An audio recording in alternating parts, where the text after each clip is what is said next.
Hi everybody, today we're going to talk about these rope ratchets, something that everybody uses, nice and handy with the clips. We've sold hundreds of these, but what we found is unfortunately they're not really that reliable.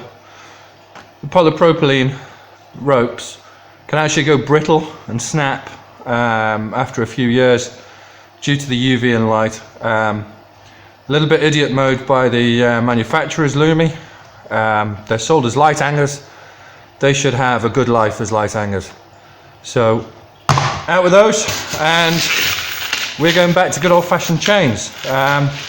Until we find something else that's suitable, these are the only things that we know work 100%.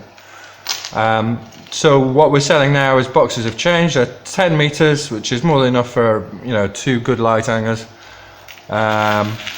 It's about the same price, a little bit more maybe, but nothing in it. But these things are solid. You're not going to lose a light. You're not going to break anything. They are the best option anyway. So from now on in our store, no more of the rope ratchets, and we're back to change.